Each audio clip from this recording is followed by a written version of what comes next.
Hello there and thanks for choosing RwandaTV News. I am Isabel Masozera. We start with the headlines. Now, the Rwanda Development Board revealed that tourists trekking to see mountain gorillas increased by 21%. Also coming up, Rwanda's Ministry of Unity and Civic Engagement has urged religious leaders to consistently embed teachings centered on social therapy. And on Tuesday, Rwanda's ambassador to Tanzania, General Charles Karamba, met and held discussions with the Tanzanian Minister of Defense and National Service.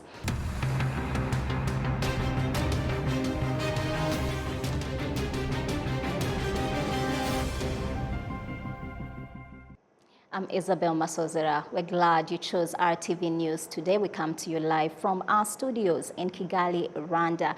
Now, top of our coverage, Rwanda Development Board revealed that tourists trekking to see mountain gorillas increased by 21% compared to the time before the outbreak of the COVID-19 pandemic. Meanwhile, the price to visit the rare animals for those who prefer to do it privately has increased to $15,000, equivalent to 15 million Rwanda francs. Prince Manzi brings us this report.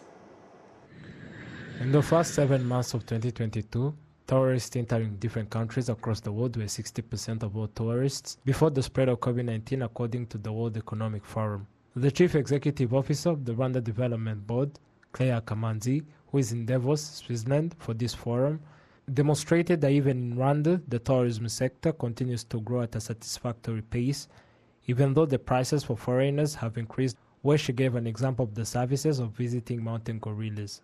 For Rwanda, we have national parks where the gorillas live, and it's a most premium product, is only 160 square kilometers. It's a small national park. And so protecting the national parks for long-term tourism is extremely important. Now, we do have backpackers that still come to Rwanda, but we don't spend our strategy and our marketing and our promotion targeting that group. We spend most of our resources targeting the group that we think are high yield. And when they do come, two things we achieve. One is the environment that is protected. To see mountain gorillas costs $1,500. And I'm telling you, it's 21% higher than what we had pre-pandemic. It's doing really well. We even introduced a new product called exclusive trekking. If you want to see gorillas alone with nobody else, just your girlfriend or your husband, you pay $15,000. And guess what? We have sold a lot more exclusive packages, almost 10 times than we did pre-pandemic. Now, the reason for that is we think about these tourists, what do they want? They want safety, they want cleanliness, they want organization, they want infrastructure, and we do our best to give them that quality so that they can pay for it. Just one more thing. When we make more money from tourists, you know who benefits also? The communities. The Rwanda Development Board states that apart from gorillas, the sports tourism is also growing thanks to the Visit Rwanda initiative. The examples are the 73rd FIFA Congress that is slated for March this year in Rwanda, the UCI Road World Championship in 2025, as well as the Basketball Africa League that will also take place in Rwanda. However, the Chief Executive Officer of the Rwanda Development Board, Claire Kamanzi, states that in all this, cooperation with others is also important. Well, I think for Rwanda, for the tourism to grow the way it has, collaboration within the government and with the private sector has been extremely important. Today we give visas on arrival. And the reason government decided to give visas on arrival for everyone, every citizen of the world, which was a very bold step. Anybody from Jamaica, from Thailand, or wherever in the world, you don't have to get a visa, you get it on arrival in Rwanda. And the reason for that was because tourism was important. So the immigration had to work together with the tourism in order to make that possible. And this is also together with the infrastructure that we've built. Today, Rwanda has all the key infrastructure. Rwanda flies to maybe 22 destinations, including Heathrow. And we recently partnered with Qatar Airways. We have a joint venture with Qatar Airways. We're going to be partnering to build the infrastructure that is required. So I believe that collaboration is not always easy. Let's not make a mistake about that. But it's extremely essential, as we've seen in Rwanda, that you Where does it break down? Where did it break down? Where does it break down, collaboration? I think just collaborating among people, bringing people to the same thinking and making sure that people think the same way and deliver the same way is always a challenge. But for us, what we've done is that the government takes the leadership. So when the government takes the leadership and convenes the key partners together and delivers the vision, then collaboration happens much faster. In the World Economic Forum that kicked off on Monday in Davos, Switzerland, Claire Kamanzi was one of the panelists in the discussions on rebuilding the travel and tourism sector after the COVID-19 for a sustainable and resilient future. The discussions, hosted by the CNN's Richard Quest, was also participated in by the Minister of Finance in Thailand, Alkom Tepitayapaisiti, John Holland Kai of Heathrow Airport in UK, and Jeffrey Katz of Junela. Prince Madzi, RwandaTV News. Thank you, Prince. Now, at the time when the number of those dealing with emotional trauma is on the rise, Rwanda's Ministry of Unity and Civic Engagement has urged religious leaders to consistently embed teachings centered on social therapy, especially among the youth. Precious Kirezi brings us this report. Psychologists are of the view that trauma victims often turn to the church with the hope of finding healing. When they fellowship with other believers and listen to soulful music, this mends their hearts. Listening to sermons also builds up to a gradual, long-lasting impact.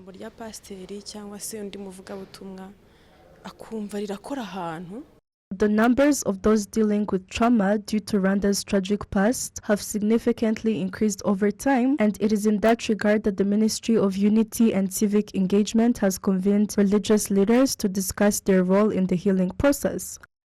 The Bible also attests to the fact that a person ought to be nourished mind, body, soul, and spirit. A person is the final product of all these elements. Basing on data gathered prior, the Minister of Unity and Civic Engagement gave a detailed depiction of how the crisis affects different demographics of Rwandans, thereafter urging them to engage their congregations, especially the youth that holds the country's future, in social therapy. Over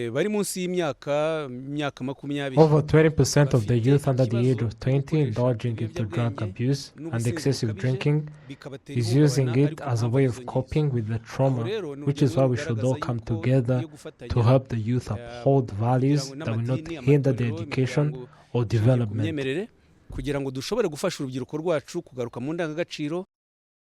Research from the 2021 Unity Club addresses the extent of trauma being dealt with by survivors of the 1994 genocide against the Tutsi, showing that 99% of them have no recollection of their origin, 69% were raped, and 35% were born to perpetrators of the genocide. 43% were born to by ethnic parents, and 14% were born after the genocide. Precious Chirezi, RTV News.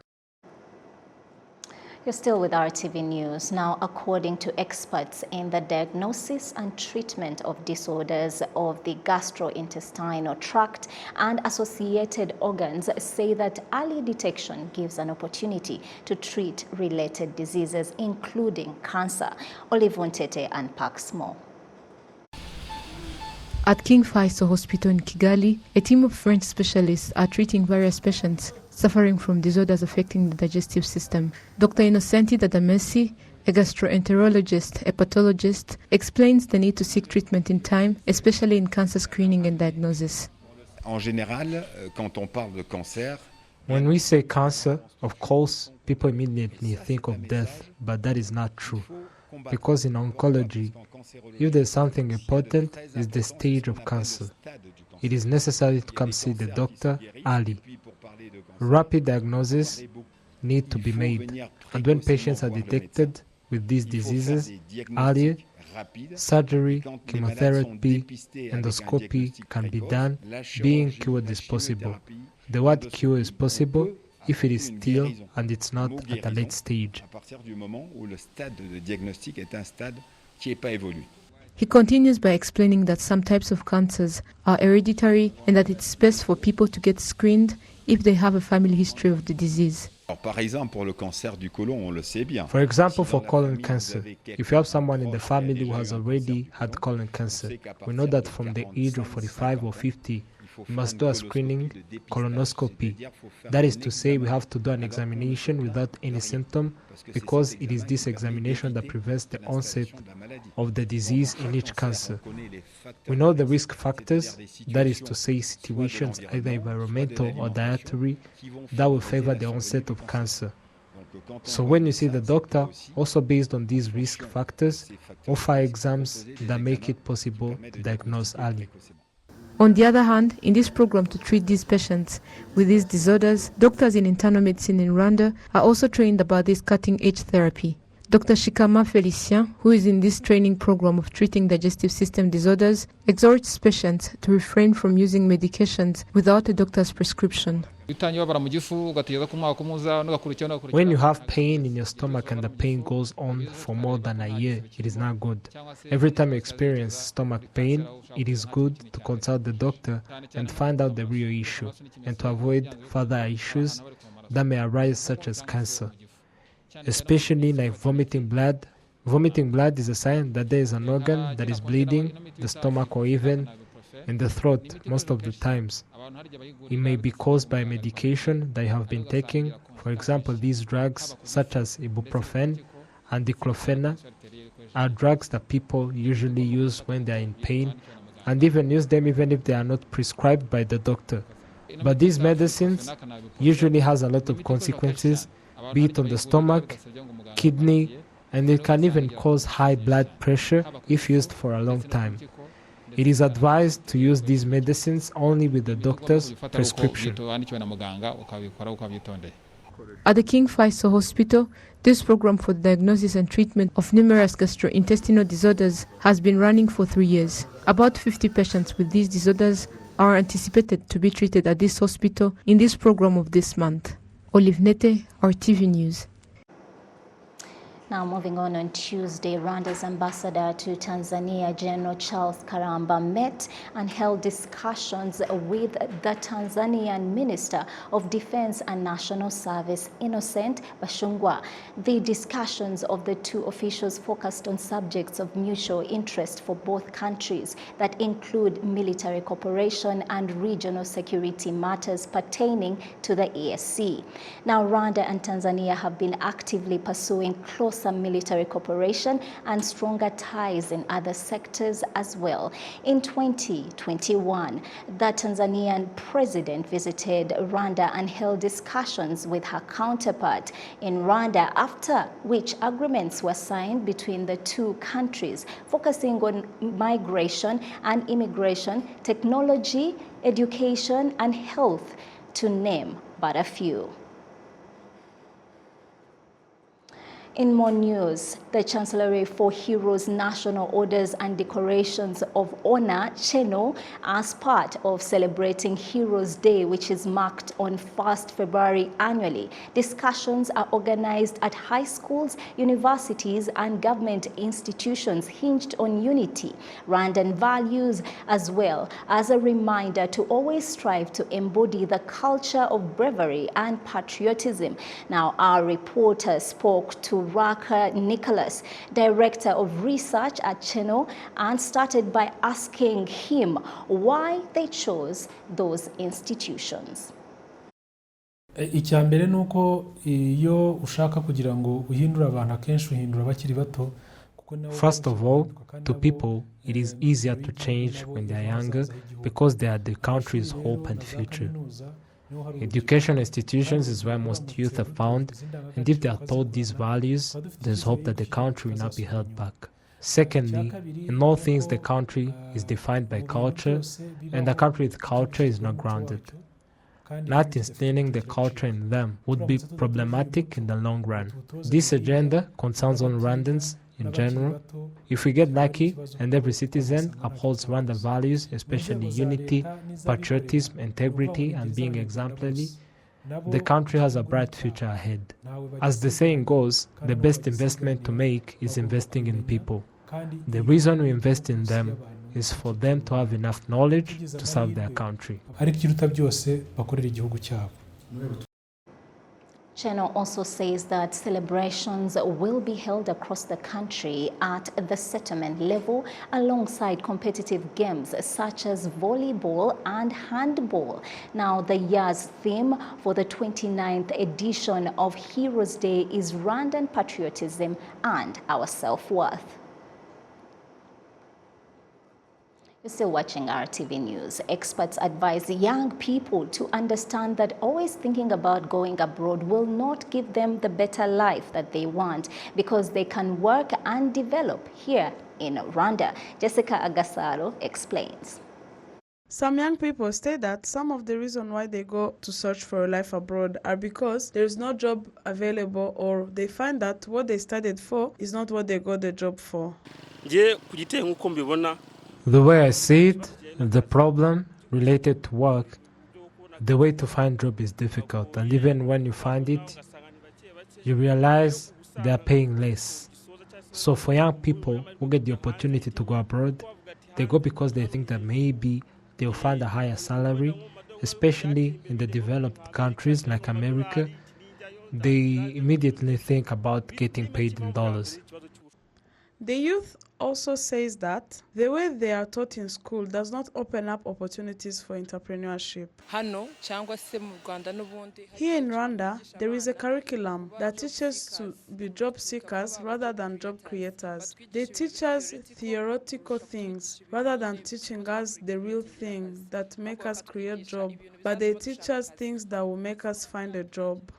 The young people also mentioned that when looking for a job, they will be prevented by being asked to have experience, and that they wouldn't have an experience since they mostly just finished school.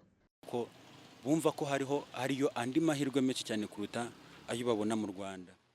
problem is that the youth think that there are more opportunities abroad than we have here in Rwanda.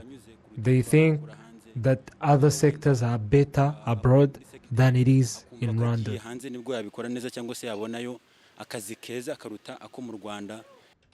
One of the providers of service for finding documents for people to go to the United States, known as Green Card, says that most of his clients are young people. This method is a game of chance, that you may get the visa or not. That's why I would advise someone to sit down and stop looking for a job, waiting for a green card, because it is never promised. An economic analyst, Straton Habyarimana, says that having young people who are always hungry to go abroad has an impact on the development of the country. So he finds that the youth should be taught on what makes them find a job immediately or create one. I think what can be done is actually to make sure that those opportunities they are looking for could be created in the country.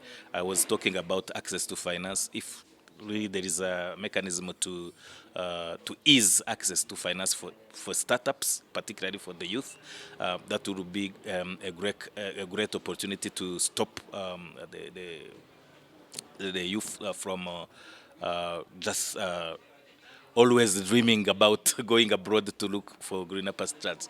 And the second one is to make sure that we combat unemployment through enhancing vocational trainings and skills enhancement.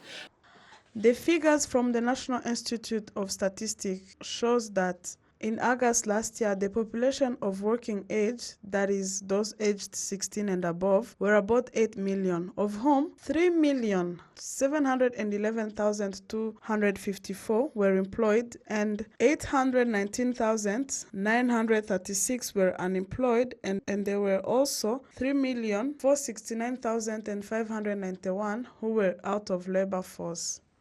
Jessica Agasaro, RTV News.